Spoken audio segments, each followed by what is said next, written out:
श्री राधे राधे। भक्तों, चरण राम तीरथ चल जाहि, राम बसहु तेहि के मन माहि।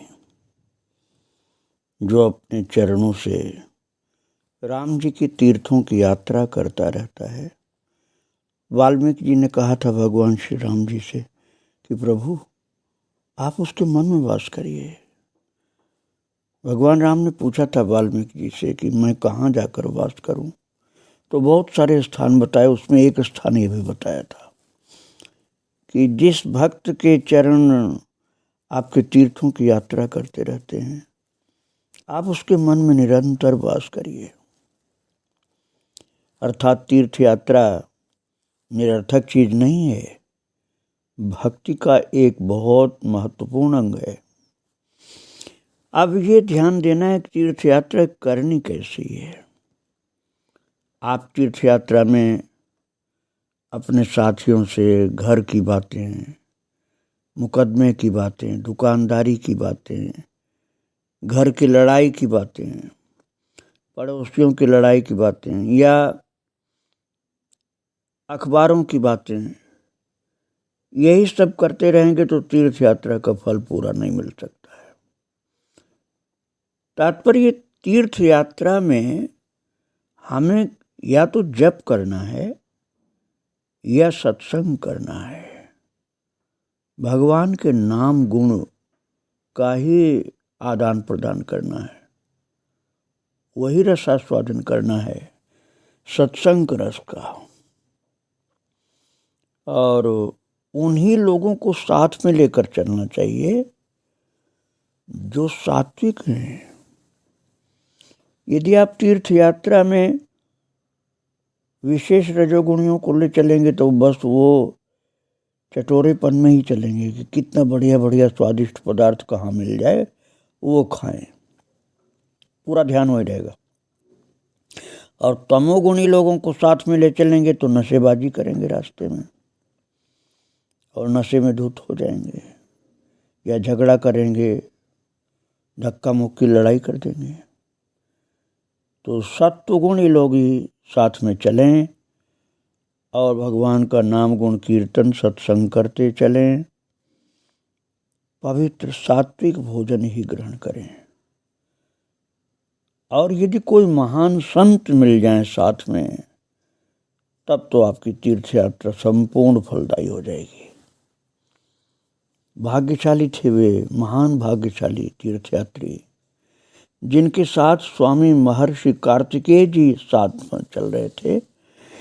और मानसरोवर कैलाश की यात्रा में जहाँ भी कहीं रुकते थे, कोई न कोई सिद्ध पुरुष आकर दर्शन देते थे, अपने पवित्र भागवत प्रसाद के द्वारा पोषित करते थे। फिर हाथ जोड़ करके प्रश्न करते थे, सत्संग प्रारंभ होता था। आप श्रवण कर रहे हैं, महाराज जी की यात्रा में शुरू से आखिर तक यही होता है।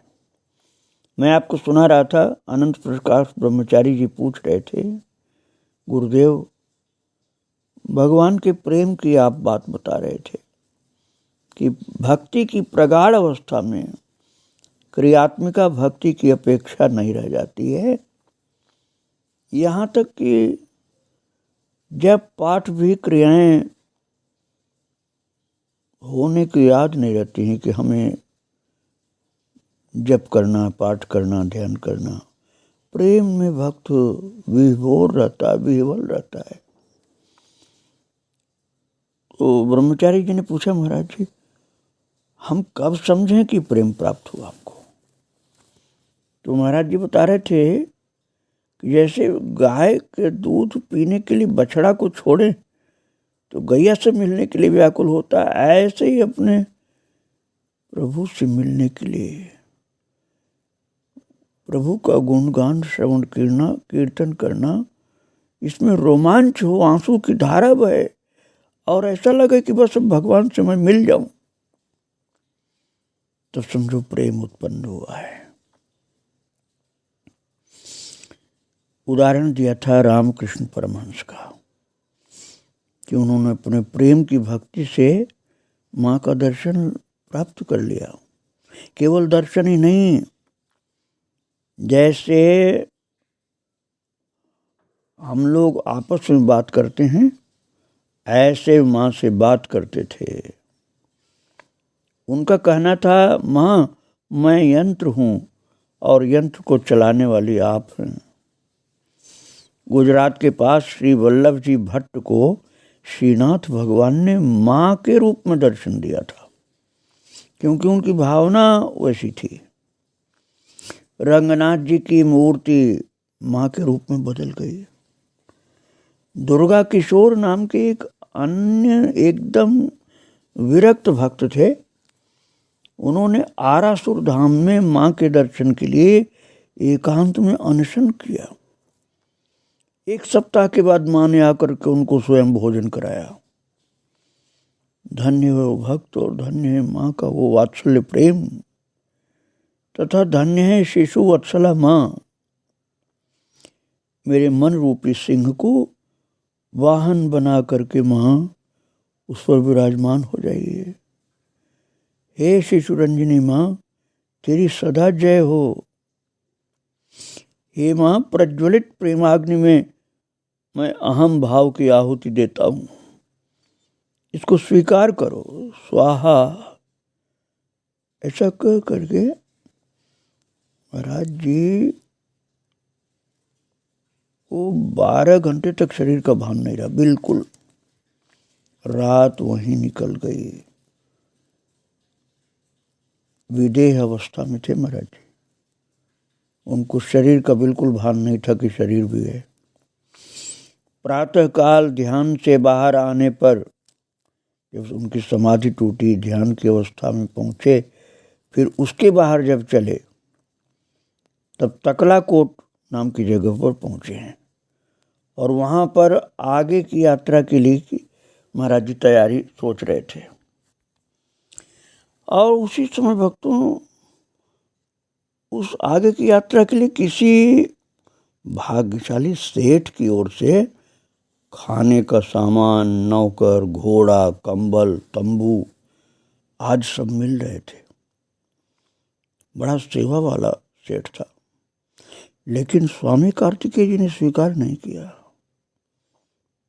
वो बोले, नहीं, मुझे नौकर नहीं चाहिए, घोड़ा नहीं चाहिए, कंबल नहीं चाहिए, मैं तो अपना भिक्षावृत्ति से ही चलता हूँ और तंबू भी नहीं चाहिए मुझको, मैं पैदल चलता हूँ। उसने बहुत विनती किया तो थोड़ा सा उसका प्रसाद लिया। बोले और सुविधाएं मुझे नहीं चाहिए। और आगे चल करके वे गुरु पूर्णिमा के दिन भस्मासुर की भस्मी वाले स्थान पर पहुंच गए। रात वहीं निकाली। प्रातःकाल पुनः प्रस्थित हुए। चलते चलते उन्हें एक पहाड़ में अंधेरा हो गया, अतः वहीं ठहर गए। और थोड़ी देर के बाद कुछ दूर समीप में ही अग्नि जलती हुई दिखाई दी। आग के सहारे महाराज जी संतों के साथ फिर वहां पहुंच गए और वहां पर एक महात्मा जी बैठे थे। स्वामी कार्तिकेय जी को देखकर उन्होंने उठकर तुरंत प्रणाम किया और बड़े प्रेम से आसन दे करके बैठाया और फिर सबको बड़ा स्वादिष्ट प्रसाद महात्मा जी ने बवाया। महात्मा जी का तपोमय जीवन था, उनका प्रसाद महाराज जी ने प्रेम से ग्रहण कर लिया। सेठ का प्रसाद उसका मन रखने के लिए हल्का जरा सा केवल लिया था, भोजन के रूप में नहीं, स्पर्श मात्र, कण मात्र। अर्थात तीर्थ यात्रा में हमको भोज्य पदार्थों को ग्रहण करने में भी सावधानी रखनी पड़ेगी। ऐसा नहीं कि जो मिल जाए वही खाते रहेंगे। और भक्तों, श्री स्वामी कार्तिकेय जी सुखासन से विराजमान हो गए और वहाँ की महात्मा ने बहुत श्रद्धा के साथ हाथ जोड़कर प्रश्न किया। ये महाराज भस्मासुर की भस्मी वाले स्थान की बात है, हिमालय के ऊपर। और वो संत समझ गए जो वहाँ थे कि ये कोई बहुत ऊंचे संत आ गए हैं आज कृपा करके। इसलिए उन्होंने हाथ जोड़ करके प्रश्न किया, प्रभु सच्चे वैराग्य का क्या लक्षण है, उसकी प्राप्ति का साधन क्या है। भक्तों, ऐसे ऊंचे महापुरुष तीर्थ यात्रा के बहाने जगत का कल्याण करते हैं, इसलिए उनको ऐसे जिज्ञासु संत जब मिले तो उन्होंने उत्तर दिया। बोले सच्चे वैराग्य का लक्षण यही है कि उससे सोने और मिट्टी में समान भाव आ जाता है। जैसे सात्विक प्रकृति के पुरुष को रक्त, मांस और पीव आदि से घृणा होती है, उसी प्रकार लोक परलोक के भोगों से घृणा हो जाना सच्चा वैराग्य है। अब आप इस समझ लीजिए कितना कठिन है प्रैक्टिकल में, लेकिन सहज ही ऐसा हो जाए तब तो वैराग्य समझो। लोक परलोक के भोगों से घृणा हो जाए तो सच्चा वैराग्य है। ये संसार उत्पन्न और नष्ट होता है, जितने भी पदार्थ हैं वैराग्य की दृष्टि से शरीर निर्वाह के अतिरिक्त आपत्ति के ही हेतु हैं। लोहे की सलाई के समान एक दूसरे से अलग रहते हुए भी केवल मानसिक कल्पना रूपी चुंबक के द्वारा सांसारिक सभी पदार्थ एकत्रित हो जाते हैं। अतः वस्तुतः सब दुख के घर हैं, इन्हें विश्वत समझो। महाराज ये उपदेश जो महाराज जी ने जिनको दिया वो बहुत विरक्त थे, इसलिए उनके काम की थी चीज़, हर आदमी नहीं कर पाएगा इसको। महाराज जी ने कहा स्त्री, पुत्र, पौत्र, धन, धाम अर्थात घर, ये सब मोह रूपी रज्जु में प्राणी को बांध कर भगवत मार्ग की ओर बढ़ने में बाधक सिद्ध हो जाते हैं। भक्तों, ये गृहस्थ में रहने वाले लोगों के लिए ज़्यादा काम की चीज़ नहीं, ये विरक्त संतों की बातें हैं। महाराज जी ने कहा मनुष्य की आयु अति अल्प तथा अनिश्चित है, असमय में ही सब छोड़कर जाना सुनिश्चित है। जिसके द्वारा प्राप्तव्य वस्तु प्राप्त कर ली जाए, पराशांति की उपलब्धि और शोक मोह की निवृत्ति हो जाए, वही जीवन मानव जीवन कहलाता है। पशुवत जीवन व्यर्थ है, चाहे कितनी ही लंबी आयु कोई जी ले, और पशुवत जीवन जीता है तो व्यर्थ है। अहंकार के बराबर कोई शत्रु नहीं है। स्वामी कार्तिकेय जी महाराज ने कहा अहंकार के बराबर अपना कोई शत्रु नहीं है। दुनिया में लोग कहते हैं वो हमारा दुश्मन, वो हमारा दुश्मन, पड़ोसी या कोई, लेकिन महाराज जी ने कहा अहंकार ही सबसे बड़ा दुश्मन। इसलिए अहंकार को छोड़ने में ही जीवन की सार्थकता है। यदि अहंकार को छोड़ने में सर्वथा असमर्थ हों तो ये अहंकार करें कि मैं श्री भगवान का हूँ और वे हमारे हैं। जैसे मानस में कहा गया ना, अस अभिमान जाय जनि भोरे, मैं सेवक रघुपति पति मोरे। इस अभिमान को सदा सुरक्षित रखने से परम कल्याण है। और अभिमान नहीं रखना चाहिए, केवल यही एक अभिमान, क्योंकि इसके द्वारा भगवत भक्ति, भगवान का भरोसा बढ़ता है। ये तीनों काल में सत्य है। प्रभु ही अपने हैं, हम प्रभु के हैं और हम उनके सेवक हैं। मैं सेवक रघुपति पति मोरे, और वही मेरे स्वामी हैं, मैं उनका सेवक हूँ। ये सच्ची बात दिल दिमाग में बैठी रहनी चाहिए। यही अस्मिता कल्याणकारी है। महाराज बोले थे महाराज जी कि अहंकार तो सब प्रकार का छोड़ देना चाहिए, लेकिन यदि अहंकार रखना ही है तो बस एक ही अहंकार हो कि मैं भगवान का ही हूँ और वही मेरे हैं।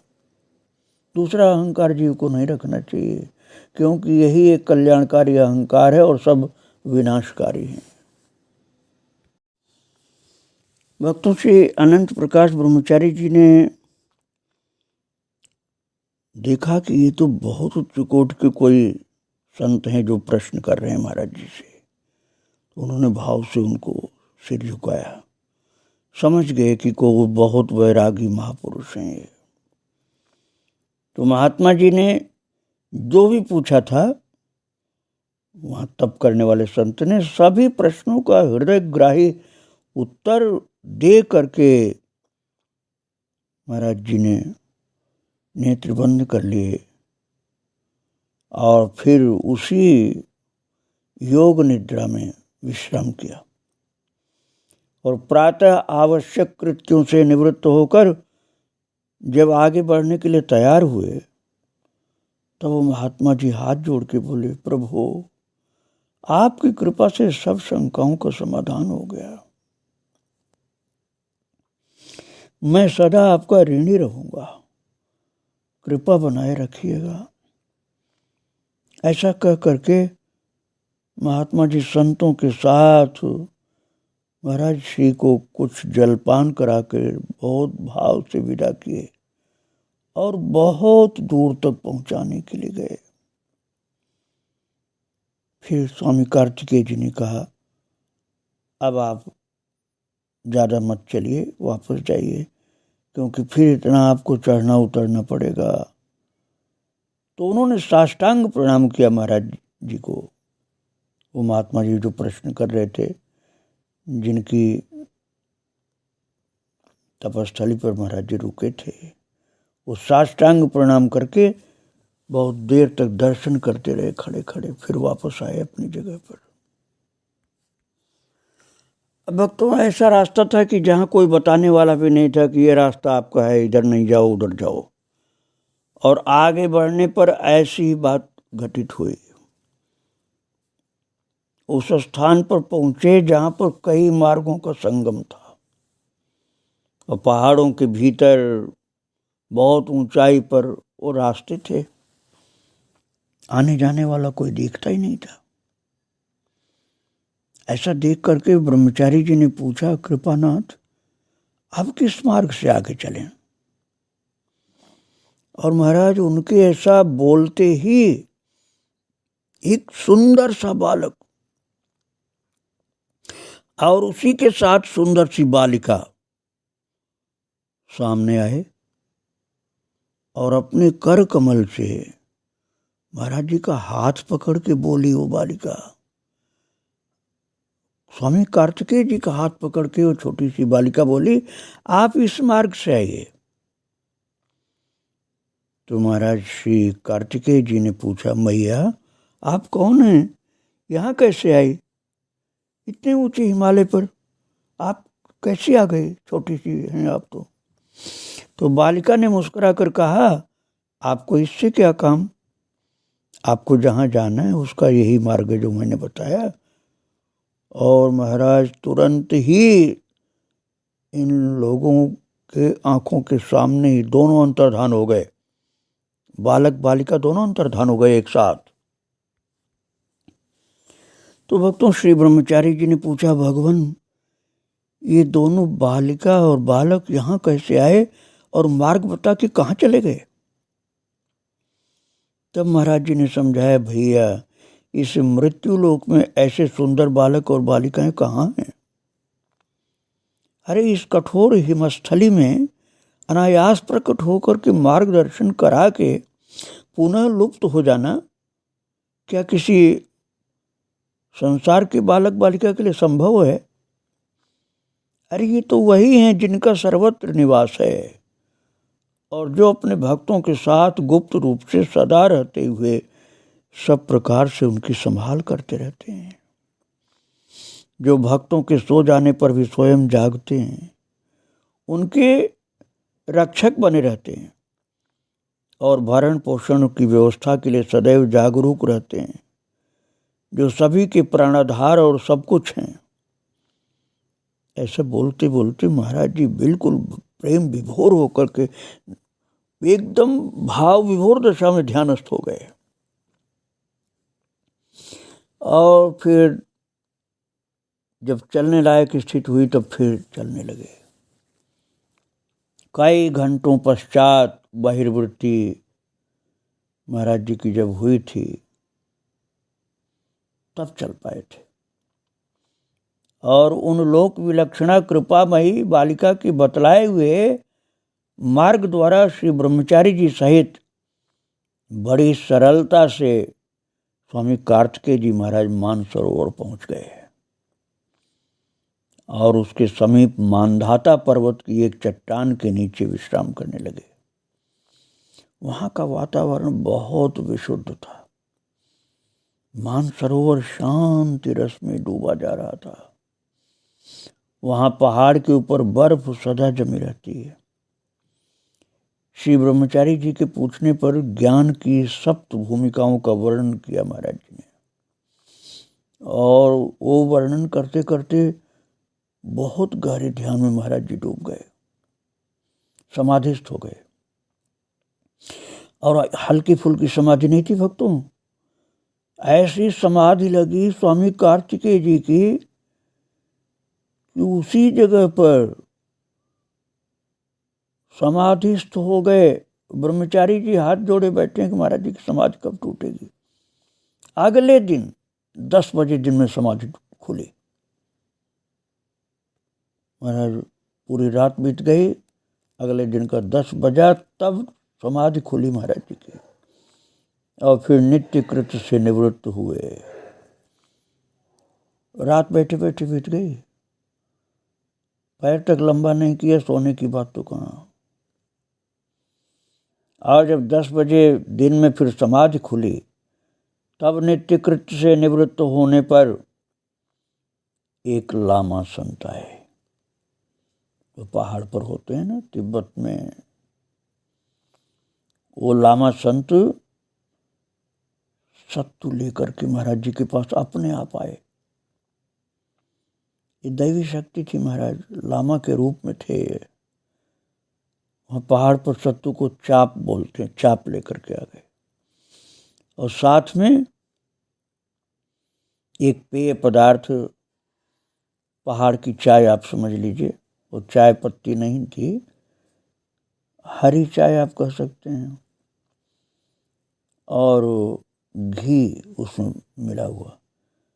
पहाड़ पर घी को मार बोलते हैं, तो चाप और मार अर्थात सत्तू और घी ले आए लामा में। वहाँ के संत को लामा बोलते हैं। वे लोग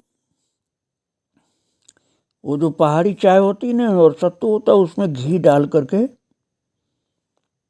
थोड़ा मिश्री भी मिला लेते हैं, तो भगवान को भोग लगता है। बहुत सात्विक पदार्थ है। और वो लामा संत ने बड़े प्रेम से महाराज श्री को और उनके साथ जो गिने चुने संत रह गए थे और तो वापस चले गए थे, ब्रह्मचारी जी थे, उनको सत्तू का घी वाला प्रसाद पवाया। और कुछ देर तक विश्राम करके, थोड़ी देर तक विश्राम किया महाराज जी ने उसके बाद, और फिर उसके बाद आगे चल पड़े। और बीच में विश्राम थोड़े से करने के बाद महाराज जी श्रावणी पूर्णिमा को कैलाश पहुंचे। वहां जाकर के 15,000 फीट की ऊंचाई पर बर्फ के लिंग के रूप में श्री सदाशिव भोलेनाथ का दर्शन किया। उस लिंग के, शिव जी के स्वरूप के 2 भाग थे, नीचे का काला काला और ऊपर का भाग दिव्य चमक युक्त श्वेत बर्फ का दिखता था। श्री भगवान जी अर्थात महाराज जी और ब्रह्मचारी जी ने उस विशाल बर्फ के शिवलिंग का भाव भरा मानसिक पूजन किया नेत्र बंद करके, और शिव के स्तोत्र से उनकी स्तुति की।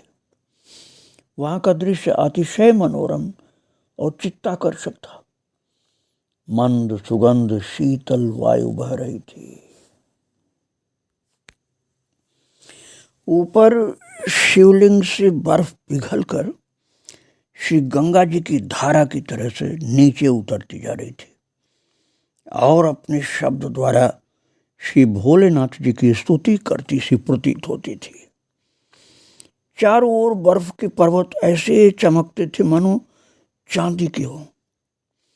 उनको देख करके हृदय प्रफुल्लित होकर स्वाभाविक रूप से श्री सदाशिव जी के ध्यान में डूबा जा रहा था।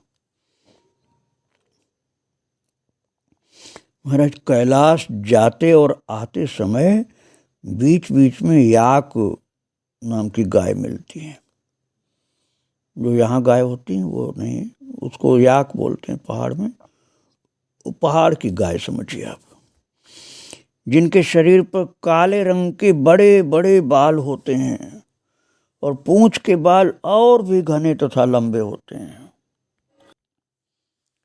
और उनका दूध भी स्वादिष्ट और अधिक मात्रा में होता है।